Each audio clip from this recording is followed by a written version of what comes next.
Wonderful Sabbath afternoon to everyone. So a few reminders is that next week is our Bible study week. Please be reminded, we invite our friends to the Bible study this coming Sabbath. The title of our Bible study is Prophecy. Are we nearing the end times? We felt that it was an appropriate subject, in light of the current events right now. The just concluded peace talk of Mr. President Donald Trump and the Premier Kim Il-jong of North Korea, and of course the escalating trade war. So I think people might be interested. So we felt that it might be a good topic, and I think in our previous Bible studies, people are quite interested in prophecy. So let's see. Okay. So kindly invite our friends, and we also have our digital campaign going out, and hope that we get some responses, positive responses. Okay, so this afternoon I'll talk about tithe. As I promised you last week, so we find some opportunity to talk about tithe. So this afternoon we'll talk about tithing. So we will explore the scripture, the Holy Scripture, to understand the command on tithing. And in particular, we would like to answer this question: is tithing required of Christians today? Because out there, a lot of churches say that Christians are no longer required to tithe today. Okay, so let's try to understand that from the scriptures. So let's go on the definition of term. So what is a tithe? Tithe means a tenth of an annual produce or earnings that is consecrated to God for the support of the Word of God. And I said earlier that there are many Christian denominations who say that tithing is no longer required of New Testament Christians. And their interpretation is based on the following assumptions, or arguments.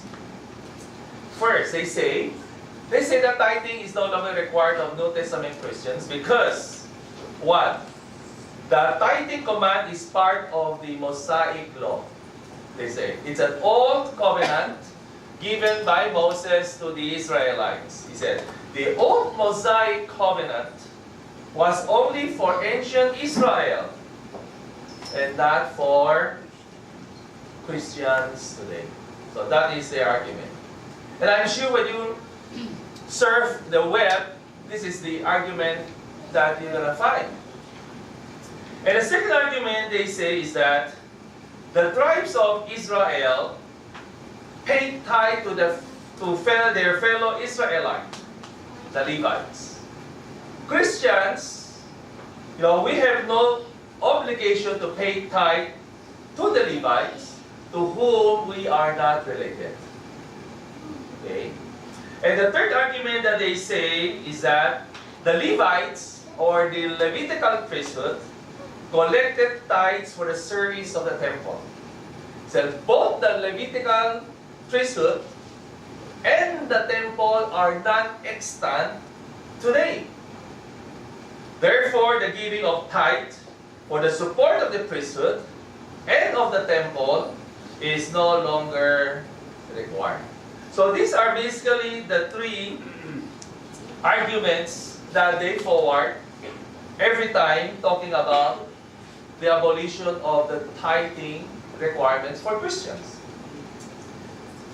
So how do we respond to this? To properly respond to the argument that tithing is no longer required of Christians today, we need to ask a few questions. Okay? The first question we'd like to ask is, when was tithing instituted and or practiced? Right. Second, is the giving of the tithe only required of Israelites? Third, who receives the tithes? And fourth, what is the purpose and use of the tithe? Okay? So once you're able to answer all these four questions, you will then arrive at the answer where New Testament Christians are required to observe the tithing law. So I've made a chart out here, illustrating the four questions of the institution of the tithe, who is the giver, who is the recipient, and what is the use of the tithe. So the argument that they say the tithe is no longer required, they say, well, it's an old Mosaic covenant, okay, that had been repealed. That's why we don't tithe now. How about the payer? Okay, the giver. So well, that's only for ancient Israel.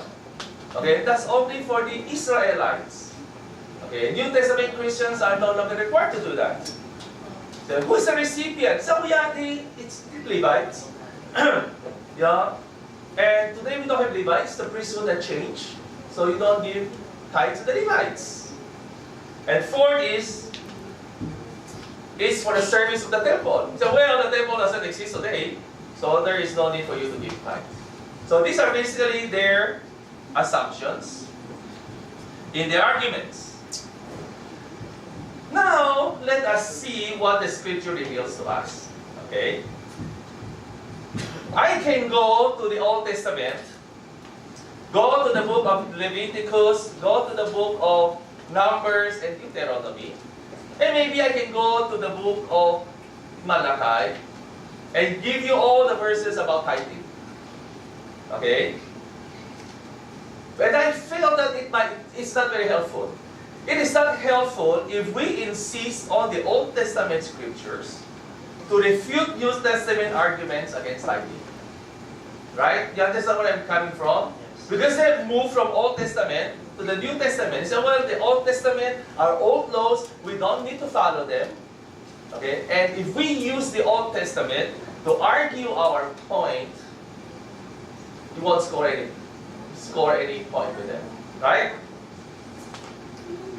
Therefore, what we need is a New Testament-based scripture. Okay? To advance our reasoning that tithing is still in effect today. Right?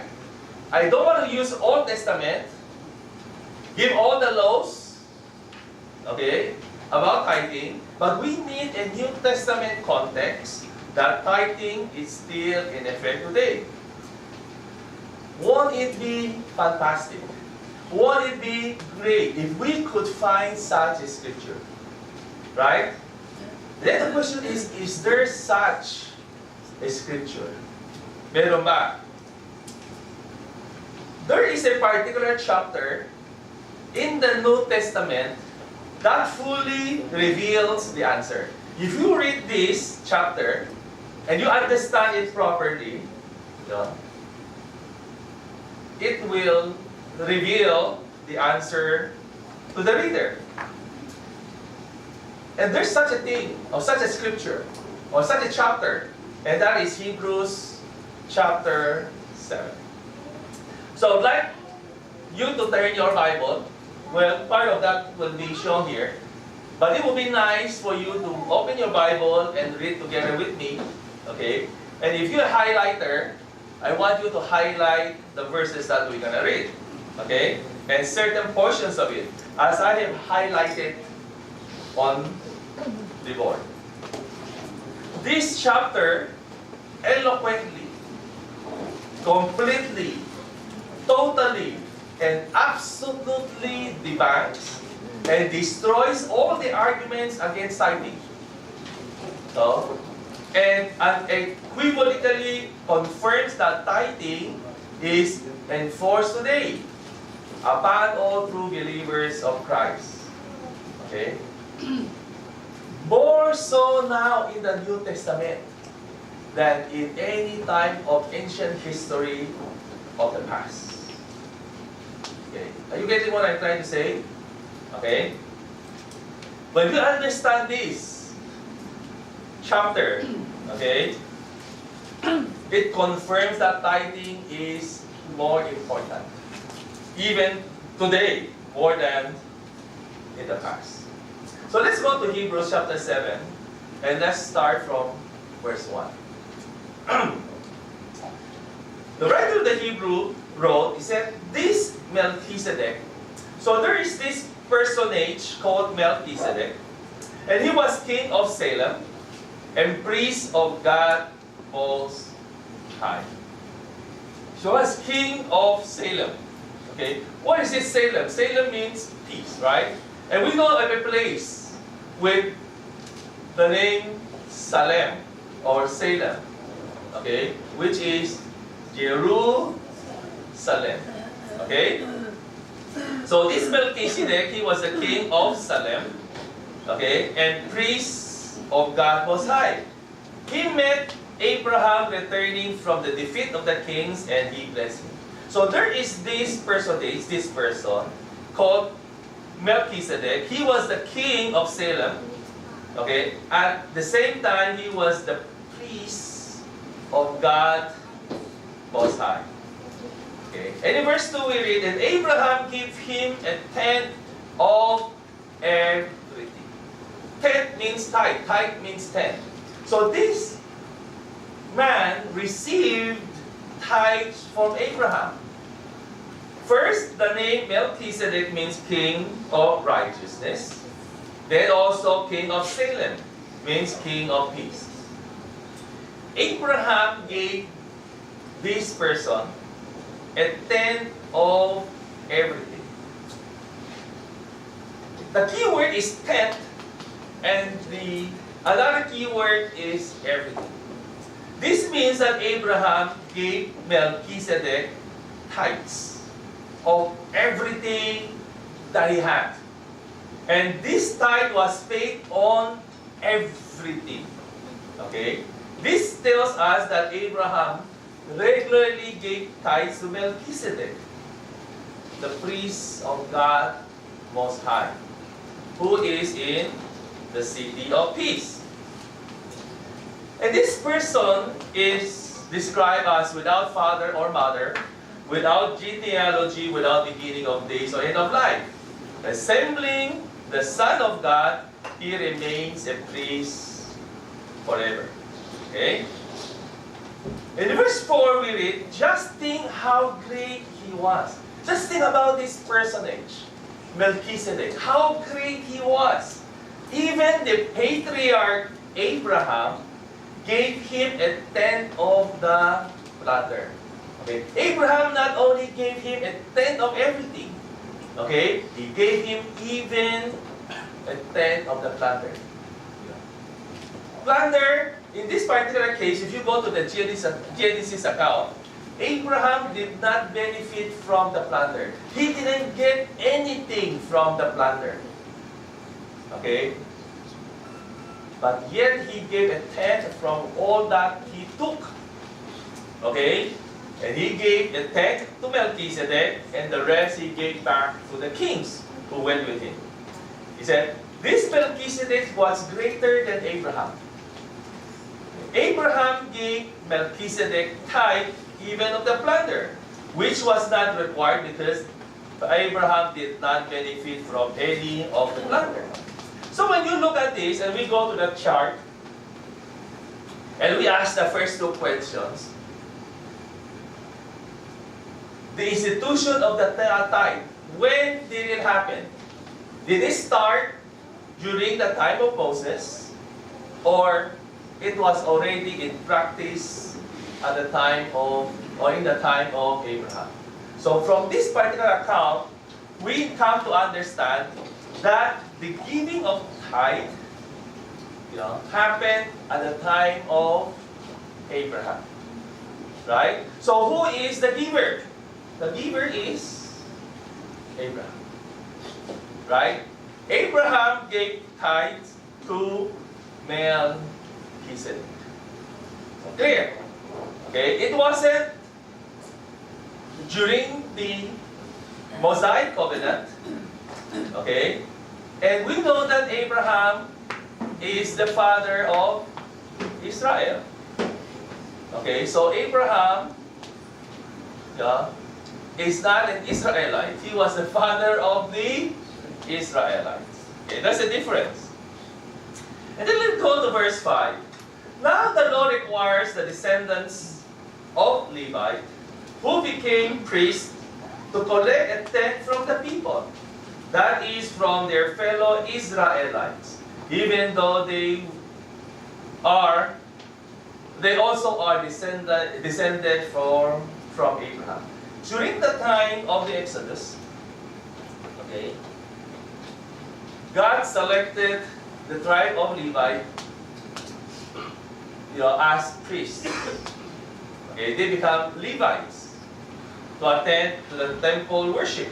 So the Mosaic law designated the descendants of Levi as priests of God, and they were deputized to collect tithes from the people. Now, that's what the verse is saying. He said, this man, however, talking about Melchizedek, did not raise his descendant or descendant of Levi. Melchizedek is not from the tribe of Levi. Why? Because the Levi had not yet been born. Right? So this man, Melchizedek, however, did not trace his descent from Levi. Yet he collected a tenth from Abraham and blessed him who had the promise. And without doubt, the lesser is blessed by the greater. Okay? Melchizedek was not a descendant of Levi, yet he collected tithes from Abraham, and he blessed Abraham. Okay? Now, in the one case, the tenth is collected by people who die, but in the other case, by him who is declared to be. This verse blew me away. Right? This verse says that tithe is still being collected today. Still required. Not by the people who die, but by the one who is declared to be living. Okay? So, in one case, the Levites, they collected tithes. But yet the Levites, they are people and they died. But in the other case, he said, the case of Melchizedek, the tithe was collected by Melchizedek, who is declared to be living. So in the case of tithe during the Levitical priesthood, the tithe was collected by the people who died. Right? But today we give tithes to the one who is living. Ancient times, it's given to people. And these people died. Today, we give our tithes to the one who is living. The question here is, should we still give tithes? If yes, to whom? And the answer is to give tithes to the one who lives. Right? Who is he who lives? It is no other than Jesus Christ, our high priest in the order of Melchizedek. To him we give our tithes.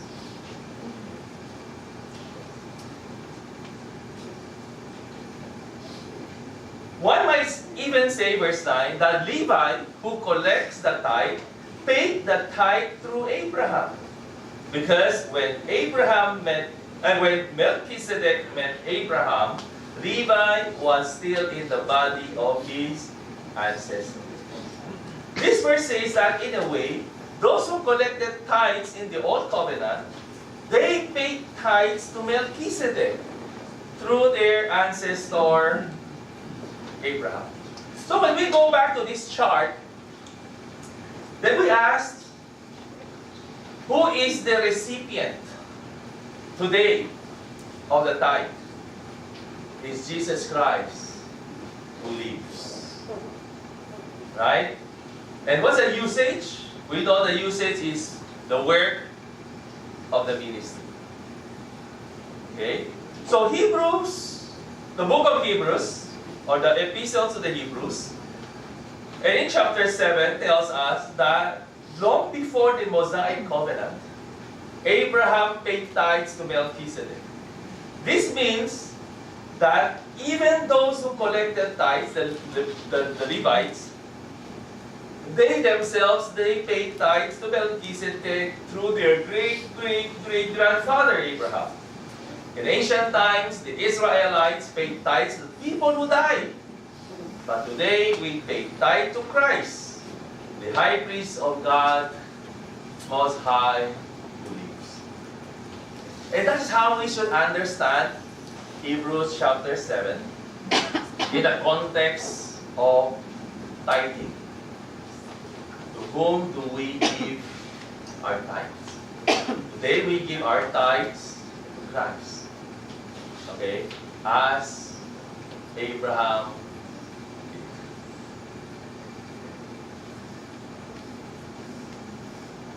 Tama ba?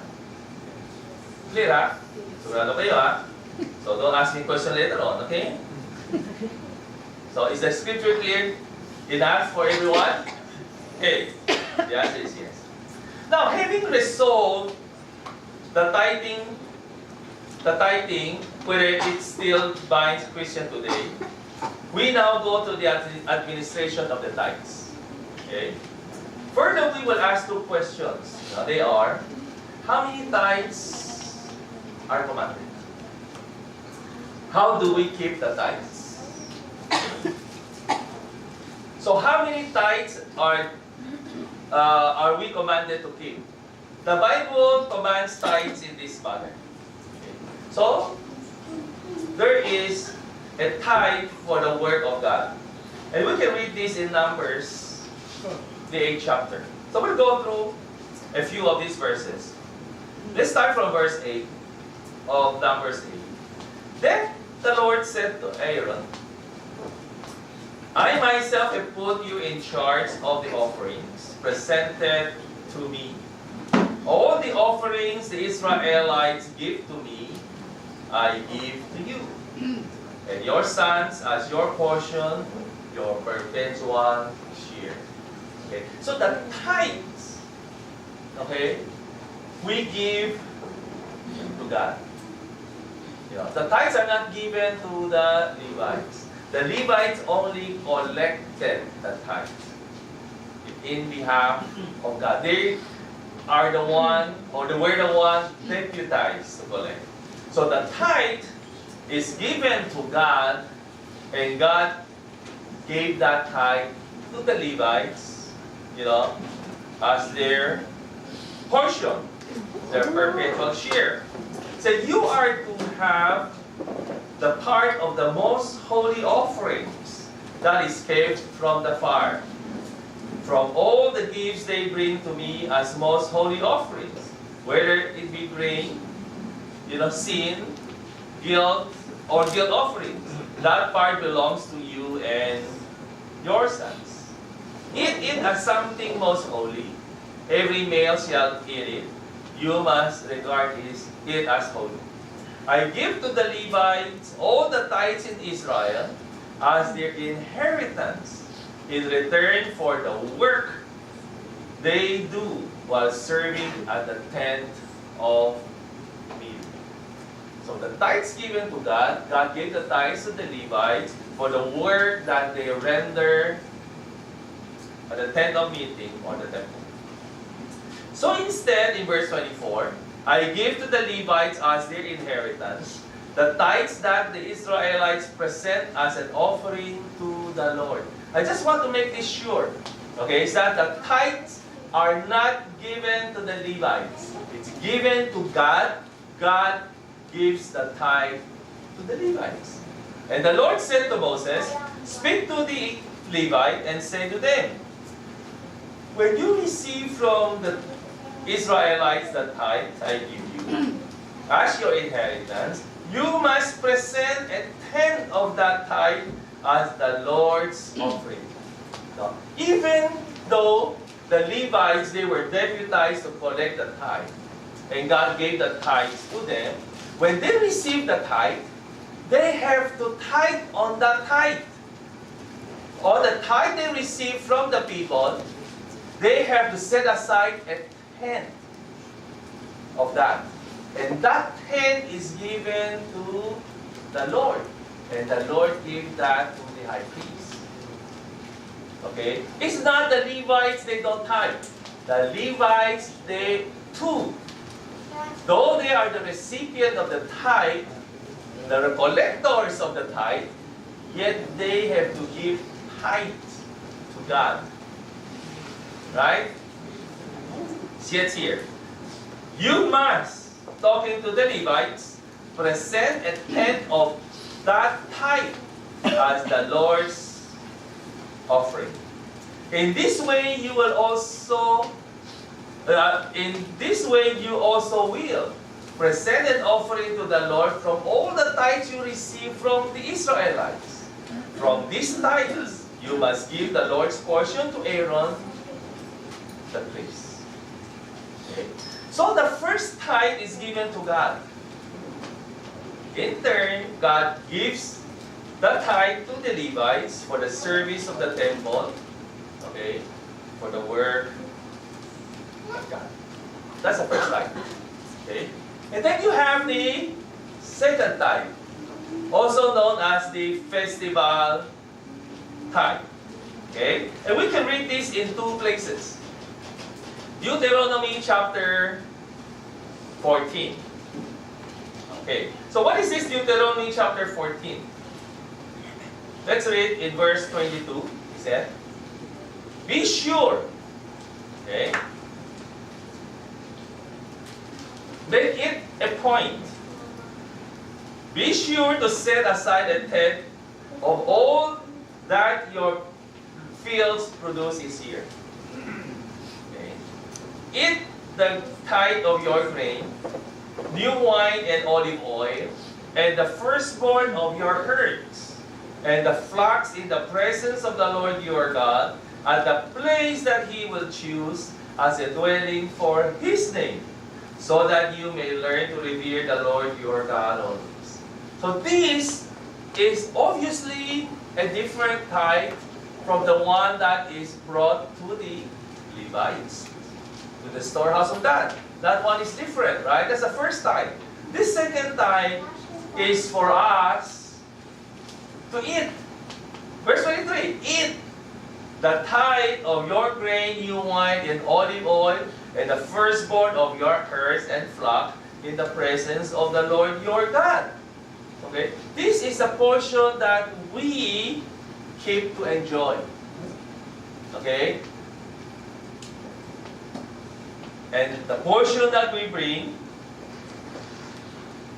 to fellowship with God and to rejoice before God at the Feast of Tabernacles. So if that place is too distant and you have been blessed by the Lord your God and cannot carry your tithe because the place where the Lord will choose to put His name is so far away, then you can exchange your tithe for silver and take the silver with you and go to the place the Lord your God will choose. Then use the silver to buy whatever you like, whether it be cattle, sheep, wine, or other fermented drink, or anything you wish. Then you and your households shall eat there in the presence of the Lord your God and rejoice. So we have come to understand this as the second tithe, or the festival tithe, that we use to celebrate the feast of God and to rejoice before Him. Okay? In the same way, in Deuteronomy 12, in verse 16 we read, he said, you must not eat the blood poured out on the ground likewise, so with the no blood, he said, verse 17 said, you must not eat in your own towns the tithe of your grain and new wine and olive oil, or the firstborn of your herds and flock, or whatever you have vowed to give, or your free will offerings, all or special gifts. So this second tithe, we're not allowed to eat in our own towns. Okay, we are supposed to bring this to the place that God has put His name in verse 18. Instead, you are to eat them in the presence of the Lord your God, at the place the Lord your God will choose. You, your sons, and your daughters, your male and female servants, and the Levites from your towns. And you are to rejoice before the Lord your God in everything you put your hand to. Be careful not to neglect the Levite as long as you live in your land. So what's the command on the second tithe? You are not to eat this in your own hometown. You are to bring this to the feast site where God has put His name, and there you eat in the presence of the Lord, you and your family and your servants, manservant and maidservants, and the Levites who are with you, and you rejoice. Okay? Clear, right? Scripture. And there's another one. Okay, and this is where the confusion is. Okay? The third year tithe. So let's read the third year tithe. And we continue reading in Deuteronomy chapter 14 and in verse 27. It said, do not neglect the Levites living in your towns, for they have no allotment or inheritance of their own. Okay? At the end of every 3 years, bring all the tithes of that year's produce and store it in your towns, so that the Levites who have no allotment or inheritance of their own, and the foreigners, the fatherless, the widows who live in your towns, may come and eat and be satisfied, and so that the Lord your God may bless you in all the work of your hands. Okay. There are a few interpretations here, right?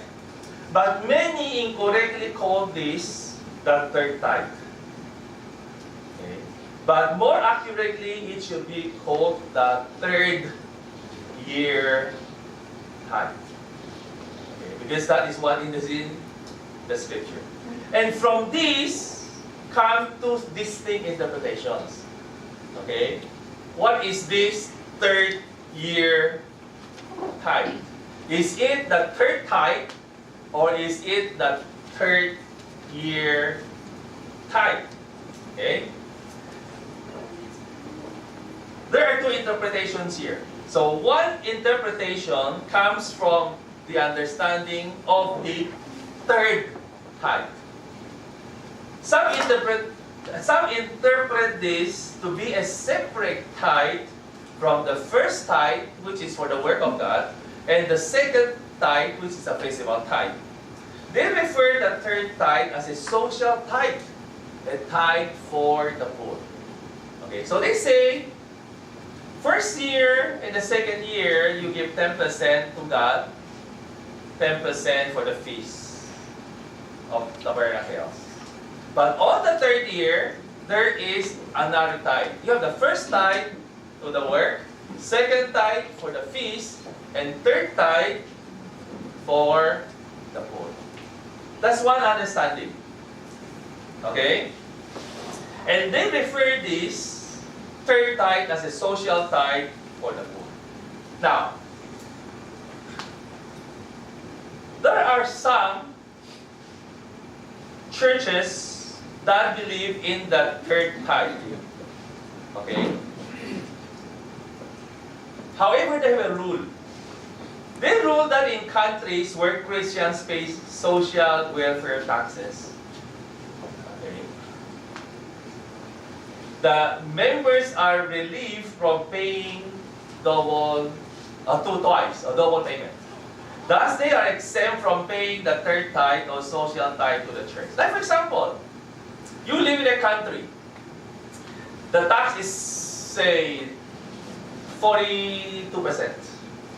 For example, okay, in the tax, that the government collects from you, there is a social welfare component. If that social welfare component is above 3% of your income, they said you have already fulfilled the third tithe. Because the government took your pay and give a percentage of that to social welfare, you have already fulfilled it. Right? So that's what they're saying. So actually, to a lot of churches who say that the third tithe is required on the third and the sixth year, they actually do not collect it.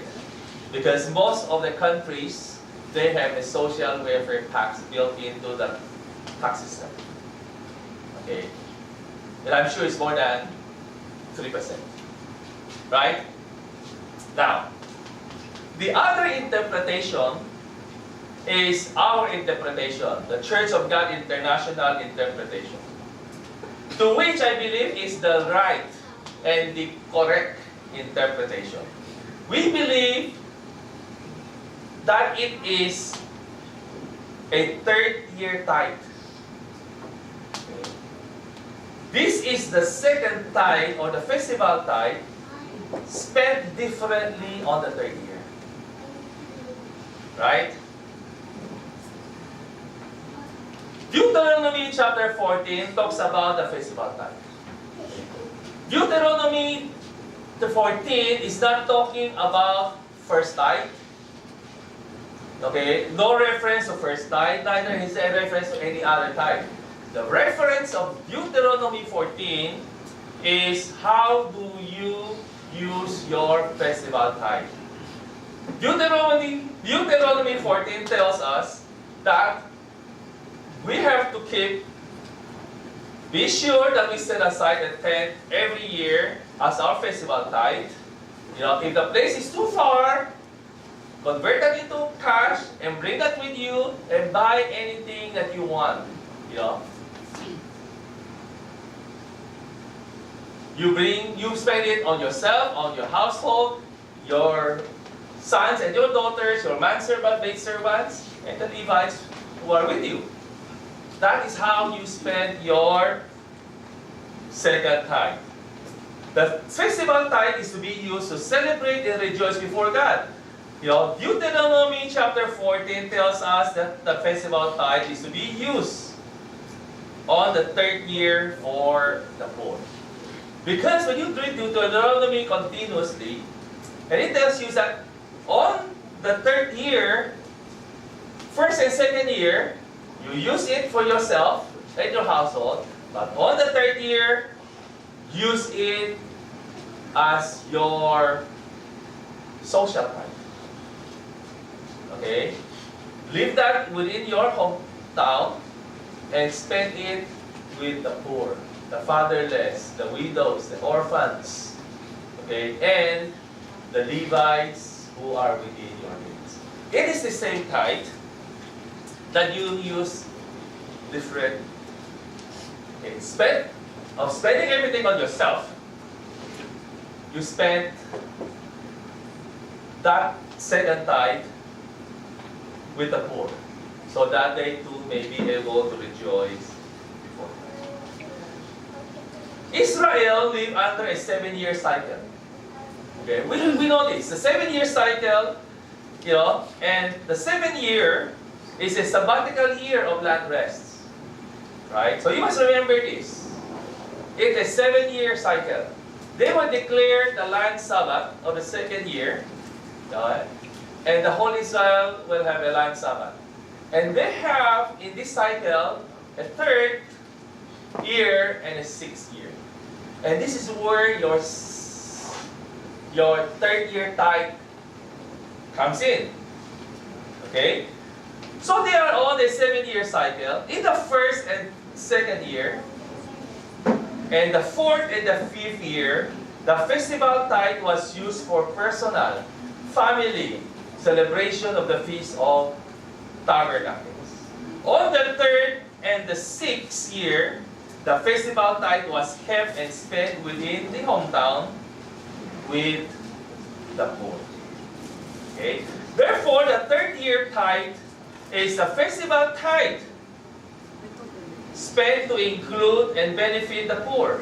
In the third and the sixth year, the festival tithe is set aside as a social tithe for the poor. And it is spent for the Levites, the strangers, the orphans, the widows, to help them celebrate and rejoice in the Lord. Okay? I hope that's clear. So now how do we administer it? Now, we do not have the 7-year cycle. We do not follow the 7-year cycle. Okay, so how do we observe this? Okay, 1. The first tithe for the work of the church. Okay.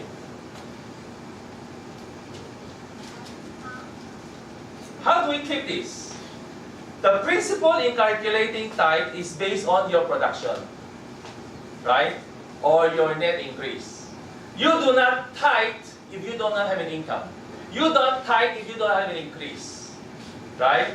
In modern terminology, it refers to your net income, right? So here are a couple of scenarios. You're employed, so income from your employment. You are a broker. You're a consultant. You are a businessman. So income from your enterprise. Third, you're doing both. Right? You have a day job and then you have your sideline. Right? Or you have a small business on the side. So you have a combination of income. Right? So, tithe on income from employment. Okay? So, I have here a chart. You have A and B. Right? So we have this trade law, right? It says that if your annual income is 250,000 and below, you are tax exempt, right? Income beyond 250,000 is taxable, right? Now, sino accountant dito? Raise your hand. Wala. Oh, yan. Okay? So if you're an accountant, find out whether this is right or wrong, right? But I make it so simple. Okay? So if you're earning 20,000 pesos a month, is there withholding tax? There's none. Because you don't require to pay tax. Right? And by the way, the 13-month pay, the exemption is 90,000. Right? So if you're receiving 13-month pay, the 90,000, you don't pay tax, right? Beyond that, you have to pay. So, your net income would be your gross income because you don't pay tax. Right? And you have your statutory deductions, which are your SSS, if you're in government, your GSIS, your field health, and your pag-ibig. You know, total, you would be paying 956 pesos. Right? This is example A. E may nag-cash advance ka ba sa kumpanya? At mayroon ka bang company loan that you have to pay? Wala. Okay, so there is no company deductions. So your net take-home pay would be your gross income, and since you're not paying any withholding tax, you're only paying for the statutory deductions, your net take-home pay is 19,043 pesos and 70 centavos. The question is, what is the basis of your tithe? Okay. The basis of your tithe will be your net income. Because your gross income, your net income are basically the same. Right? So your tithe will be 20,000. On the 20,000, you'll tithe 2,000. On B, you have a deduction now, withholding. Since you're earning about 250,000 pesos a year, right? You now have a withholding tax of 16,000. No, it's 1,600, right? Your net income after tax will be 28,385. And then you have your statutory deductions, which is 1,093 pesos. Pero may utang ka sa company, you made a cash advance, you made a loan. So you have a monthly amortization of 2,000. So your net take-home pay is 25,291. The question is, how much should be the basis of your tithe? Okay? The basis of your tithe is your net income. Not your net take-home, not your gross, but your net income. That will be your net income. Okay? Kasi, ito, utang mo ito. Binabayaran mo lang yan. Okay? So, your tithe would be 2,838 pesos. Okay? Klaro ba tayo dyan? Klaro? The basis of tithe is at the net income level. This is your net increase.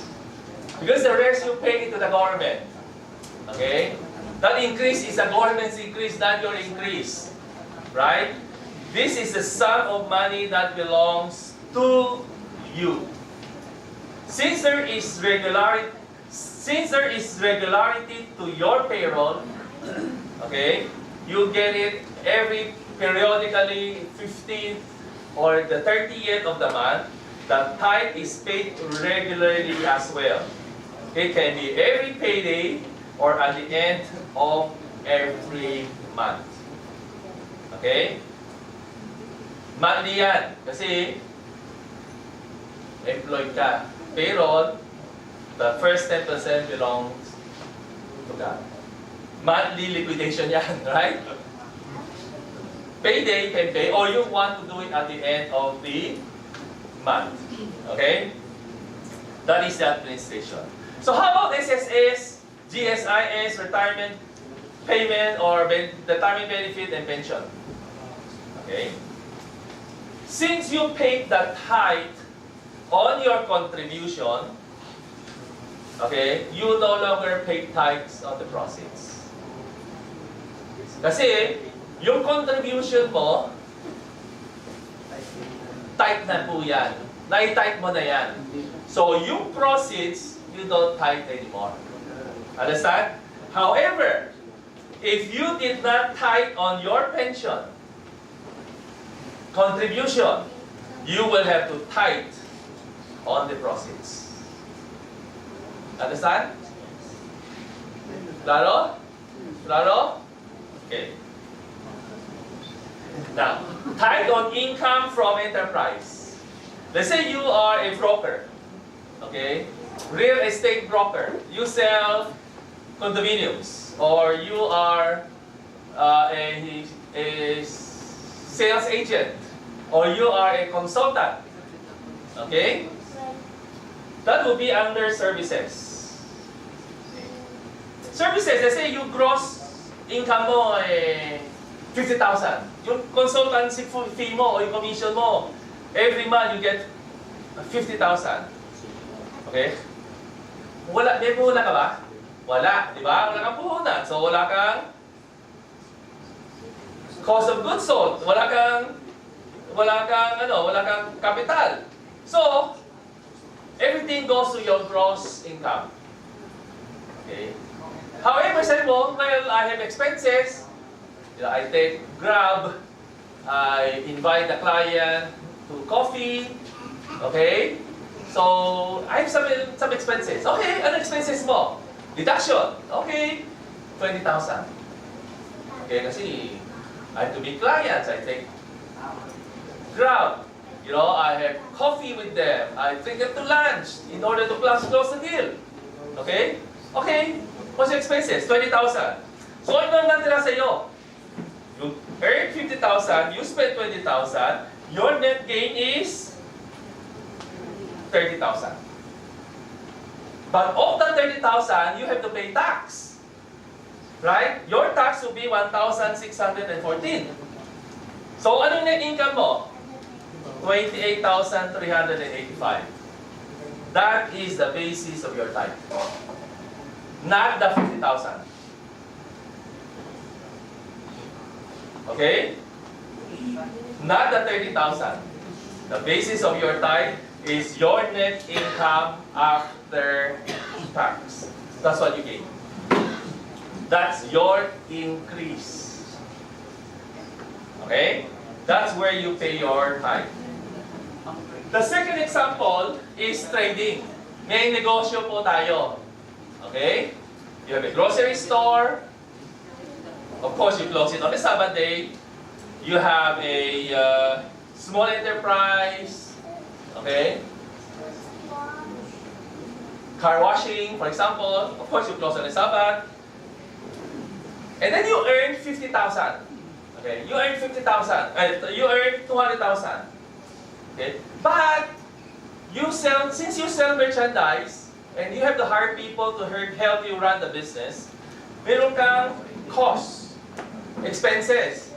Okay? Ang expenses mo, 150,000. So, ano natira sa iyo, ano yung income mo? Is 50,000, 50,000. Okay?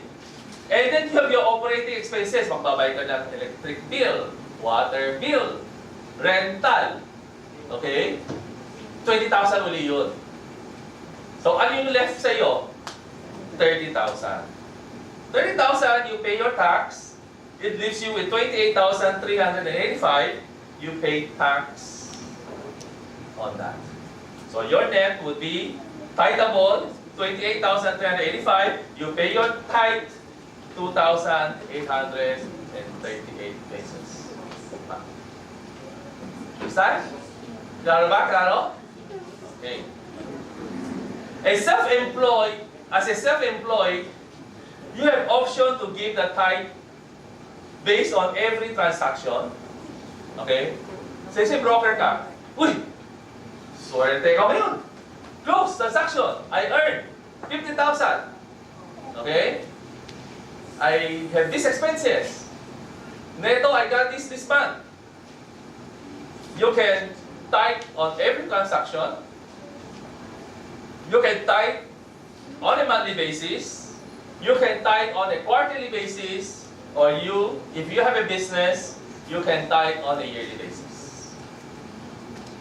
Okay?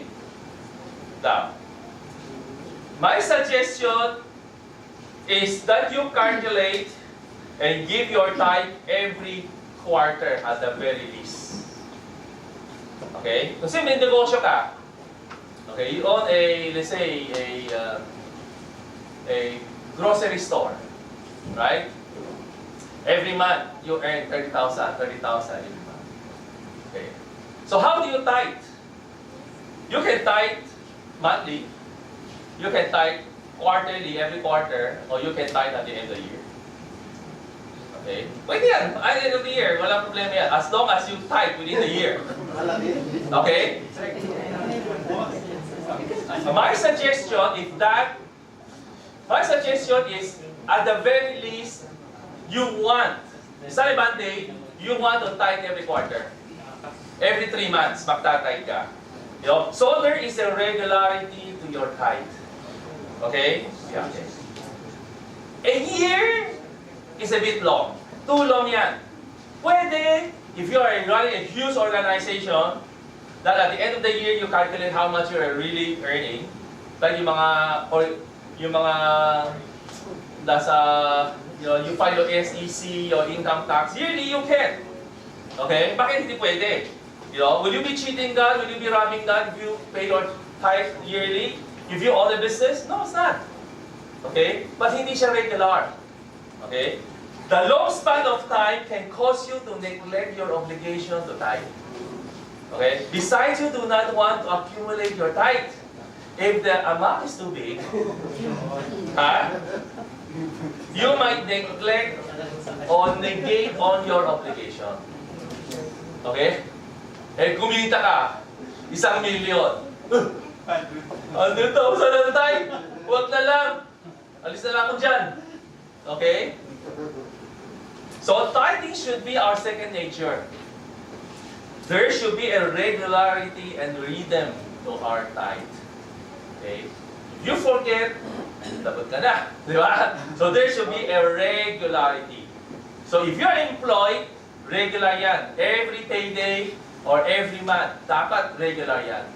You have your own business every quarter. At the quarter end, magbabayad tayo. Okay? Kung may negosyo po tayo, end of the year, okay din yan. Okay? Okay din yan. But, be careful. You know? Because the duration is too long, and the amount accumulated can be significant. Right? Now, how about combination?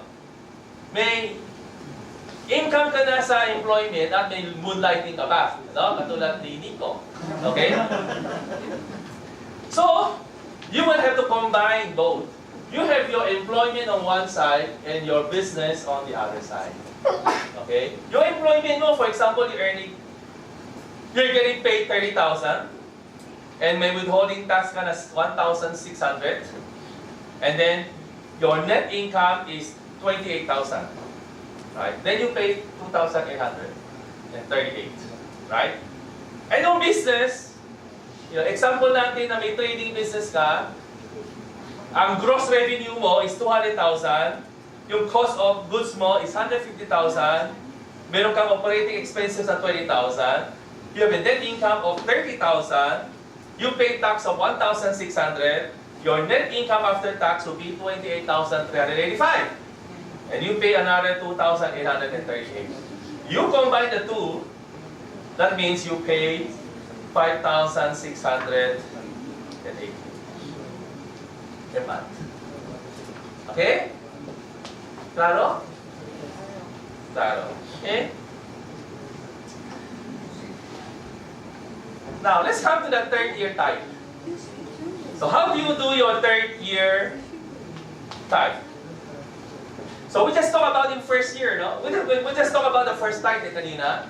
Administration of the first tithe. So, let's talk about the festival tithe. At the same time, the third year tithe. So, ano yung administration dyan? Di ba? So, how do you calculate the festival tithe? The festival tithe is based on from feast to feast. Okay? That's 1 year. Feast to feast. Set aside the festival tithe regularly as you would set aside the first tithe. You create your own festival account wherein you make a deposit regularly. Okay? So, okay? I give 10% every payday to the first tithe, but I know I have a second tithe. So, what you do is that you open an account, okay? And you deposit your 10% or your tithe every time, regularly, into that account. So, after a year, after 12 months, you have your festival tithe. Okay, that's how you do it. Okay, now how about the third year tithe? Well, third year tithe, as we said, is the festival tithe. It's basically the same thing, right? The same amount.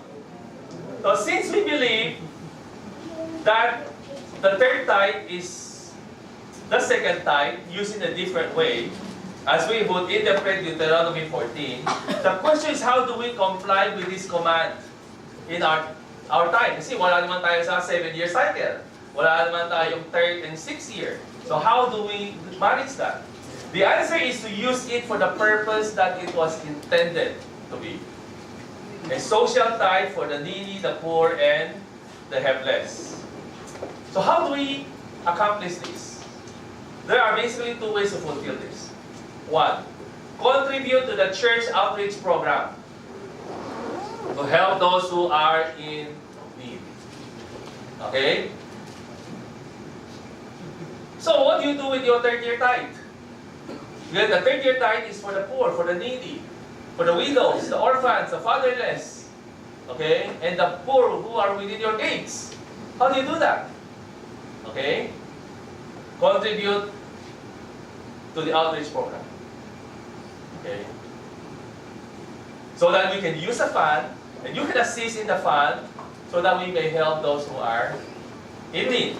Second, you can contribute to the festival fund to share with those with less to celebrate the feast of tabernacles, so that they too may rejoice before the Lord. And we do have such a fund, okay, the festival fund. You want to contribute that regularly, don't, okay, it can be regularly or it can be on the third year. Okay, so that's another option. Contribute to the festival fund. So how do you give? So you have two venues or avenues that you can use the third year tithe. You can contribute to the outreach program, or you can contribute to the festival fund. Or you can contribute to both. Second, there are two ways that you can fulfill this obligation. Right? You can give a portion of your festival tithe up to 1/3 each year to the two funds mentioned above. Kasi third year tayo eh. And we don't count the third year. So what do? On the first year, you give a third. Second year, you give a third. Third year, you give a third. You would have accomplished your 10% requirement. Right? That's one way of doing it. Or, you can give generously from the festival tithe every third year. Okay? You say, okay, first year I want to give. Second year I don't want to give. But third year I want to be generous. For the poor. I'm going to contribute to the festival fund. I want to contribute significantly to the outreach program. Pwede rin yan. You can break it up in 3 years, or you can just have a lump sum on the third and the sixth year. The third year tithe was called the year. The third year was called the year of the tithing, of the third year tithe. And after fulfilling the third year tithe, you may come to God. Why? Because this is the final tithe. Okay. On the first year, it's the second year, okay, you give your first tithe to God, second tithe you spend for the feast.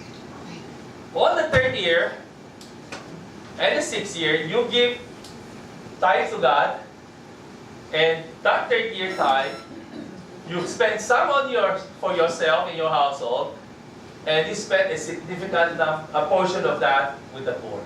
You would have completed the tithing command of God. You would have followed and obeyed God. Okay, to the letter. So what do? God said, if you have done so, come to me. Okay, he said, after fulfilling the third tithe, you must go to God to claim your blessing, as He promised. Okay? And we can read this in Deuteronomy 26. Ito yung final tithe. Once we have done this final tithe, okay, come to God. Verse 12.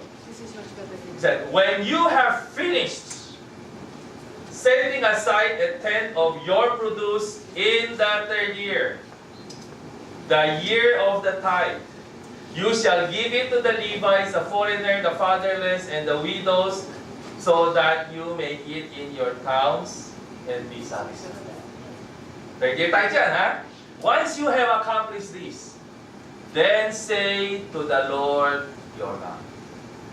Come before God on your knees and tell the Lord, I have removed from my house the sacred portion. My sacred portion? That's not ours. Those are God's. And have given it to the Levites, the foreigners, the fatherless, and the widows, according to all you commanded. Said, I have not turned aside from your commands, nor have I forgotten any of them. I have not eaten any of the sacred portion, while I was in mourning, or I have removed any of it while I was unclean, or have I offered any of it to the dead. That means I've been faithful, obedient, I have obeyed the Lord my God. I have done everything you commanded. commanded. Okay? Come to God. And tell Him what you have done in your obedience to Him. And then you ask Him. You said, you can tell God, He said, look down from heaven, God, from your holy dwelling place, and bless your people. Okay? Or bless you. Put your name there. Okay? Bless me. And the land that you have given us, as you promised and owed to our ancestors, a land flowing with milk and honey. So you can actually come to God in prayer to claim your blessing once you have accomplished it. Okay? Back to our original question. Are Christians required to tithe today? The answer is yes, we are. And when you tithe, God promises to bless you. So what do you think? Okay, are Christians required to tithe? Yes. We are, right? Are Christians of today required to keep and observe the tithing? That's a question, right? And I know that you know the answer, right? So with that, a happy Sabbath to everyone.